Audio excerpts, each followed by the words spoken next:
Hi everyone. So today we are going to understand the format of reading module in the IELTS examination.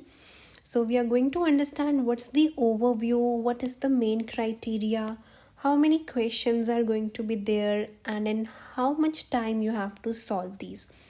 Along with it, we are going to look at some types of questions and understand the different questions that one might encounter in their examination. So let's get started. So first of all, regarding the overview, so in the reading section, we have three subsections in which your passages and questions are divided.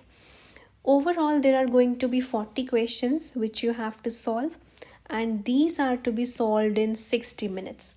It means you are going to be given 1 hour exactly, and you have to solve all the questions within that time. And in case of a pen and paper exam, you have to transfer your answers to the answer sheet in the same time. So as we know that there are two modes of examination, a pen and paper based examination and a computer delivered test. So in both of them you are given 60 minutes only, and you have to solve all these 40 questions within the time limit. Now, the nature of text can vary according to the type of examination that you are sitting for. In case of academic and in case of general, there is going to be difference in the context. In academic, you are going to see some informative or educational text, whereas in general, you can see some passages which are related to day-to-day situation or any workplace situation. So one by one, let's understand these two criterias as well. Now, let's discuss the format of reading module. So we have discussed the time, 60 minutes to complete this task. There are going to be 40 questions which are divided into 3 sections. Now, reading section can be different according to the exam, academic or general, as we discussed. Now, in case of an academic exam, there is one text in each section. So there are 3 sections in total, and in case of academic there are going to be one text in each section. It means in your section A you are going to have one text, in your section 2 you are going to have another, and the last one in section 3. So basically in academic you have to solve 3 reading passages. Okay. Then, in case of a general training exam, there is going to be a little bit of difference. Now, here you don't have 3 long text. Instead of that, you have 2 or more shorter text in 2 of the sections. It means in your section A and in your section B, you can have 2 or more shorter text. In section A, the paragraphs or the passages, they revolve around any day-to-day situation. Whereas in section B, they revolve around any workplace situation or any advertisement passage. Whereas in the last section, there is going to be one long text which you have to solve. And usually this one is the most difficult of all as compared to the other sections.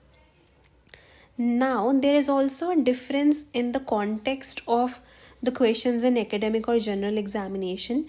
Usually, the general training passages are a bit easier as compared to the academic module questions.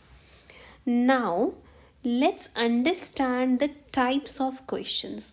So, there can be a variety of questions which are present in the reading module. For each correct answer, you get a +1. There is no negative marking in IELTS reading, so make sure that you attempt all the questions. Sometimes it might be the case that you are confused or you're not able to find the correct answer. In that case, you can make the most appropriate choice and fill in the answer with the correct answer or the most probable word. Since there is no negative marking, so you don't have to worry about a -1. Even if your answer is wrong, you'll get a 0, not a -1. Let's understand the different types of questions one by one. So first of all, we have the questions of paragraph heading matching. In this question, you have to select the most suitable heading for each paragraph. You have to select these headings from a given list that may contain some extra options as well.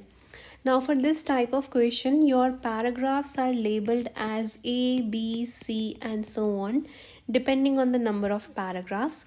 For each paragraph, you have to select the most suitable heading. So make sure that you grasp the main idea of each paragraph and select the heading which resembles the main idea the most.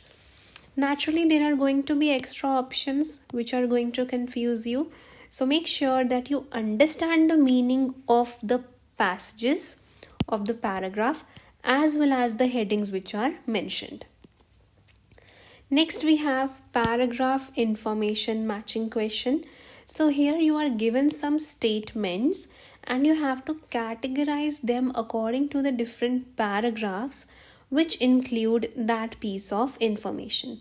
Let's say that you have 5 question statements, and now whichever statements are present over here, you have to write the paragraph in the answer. Let's say that this information is present in the third paragraph. So you're going to write C over here. So for this question as well, your paragraphs are going to be labeled depending on the number of paragraphs. Now make sure that you read the entire passage for the question, as your information may be present in any of the paragraph. Sometimes it can be in the very beginning, in the middle, or in the end. So make sure that you go through all of it. The next question is select the title of the passage. So here you have to select a title for the whole passage. So you have to select from the given list. You might be given some options or a list from where you have to select the correct option. Now make sure that you read the entire passage here as well and gather the main idea to select the correct title. So the title is always something that the whole passage revolves around. So make sure that you make the correct choice over here. The next one is sentence completion question. So here you have to fill some blanks. Just a second. Yes. So in this question, you have to fill some blanks which are present in the given sentences. You have to choose the correct answer from the passage. So this is somewhere a lot of students make a mistake. I'll go back. So this is somewhere where a lot of students make mistake because they choose the word and then they modify the word a little bit. They paraphrase the word, but you have to choose the exact word from the passage. So make sure that you take a note of given instructions as well and you write your answer within the limit provided. So usually there is a word limit criteria. Sometimes the instruction is one word only.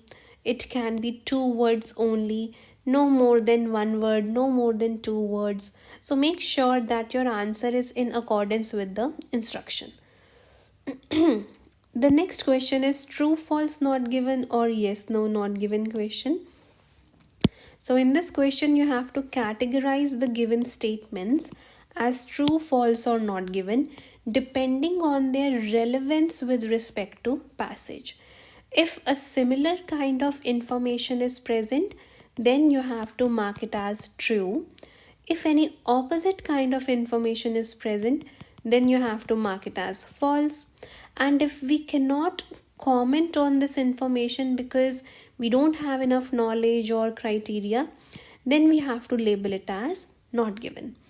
Now make sure that you understand the question statements and compare them with the passage, the exact sentence or sentences which are mentioned in the passage before selecting the answers.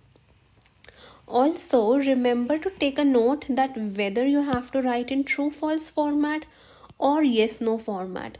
This thing would be depicted in the instructions and you have to follow that strictly. If you don't follow the instructions and by mistake you write true, whereas the question was yes no not given, so you won't be getting a +1 for that.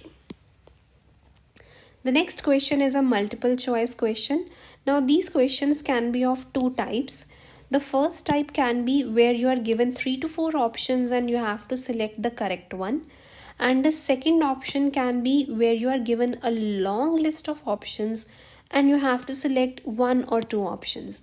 Now, both of them are different in nature because when you have 3 to 4 options, they can be long tail keywords or long tail answers where you have to paraphrase. Whereas when you have a long list of options, you have one or two words which might be the answer.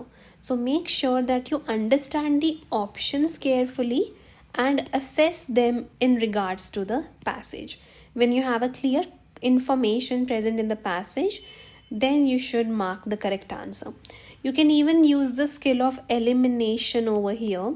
Whenever you feel that any one of the option is incorrect, you can mark it as wrong and this may lead to the correct answer. It also makes you sure that whichever choice you are going with, it's actually correct.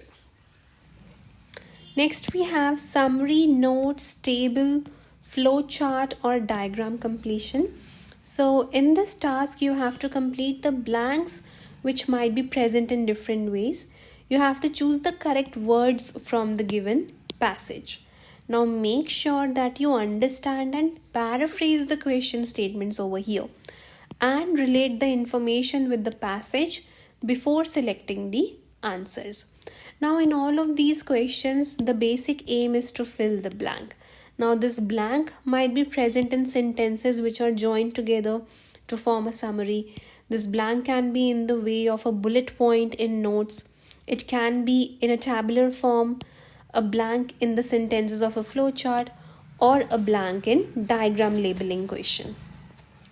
So make sure that you're choosing the exact word from the passage. Next we have short answer questions. So in this question you have to answer some direct questions which are given to you. You have to choose the correct words from the passage. Now these questions are really easy to understand and comprehend because they're talking about a specific thing which is easier to locate in a passage as compared to the other questions. Now the important part here is that you need to take care of the instructions. You need to take care of the word limit. If the instruction is write one word only and you are writing your answer in 2 words, even if your answer is correct, you won't be getting a +1. So make sure that you understand the instructions really well. Next we have a list selection question or categorization question. Now here you have to choose the correct option from a long list which is provided to you.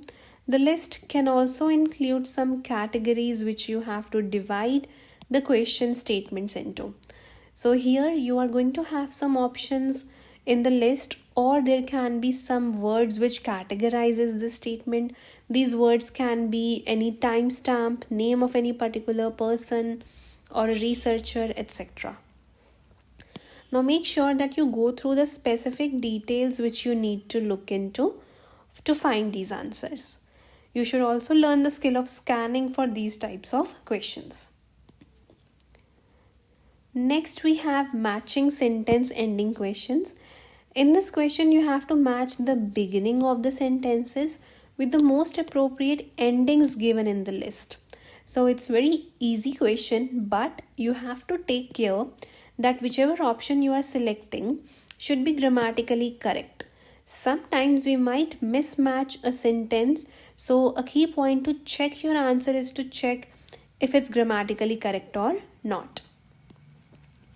So these were the different questions which one might encounter in the IELTS examination for the reading module. I hope it was helpful. So thanks a lot for watching.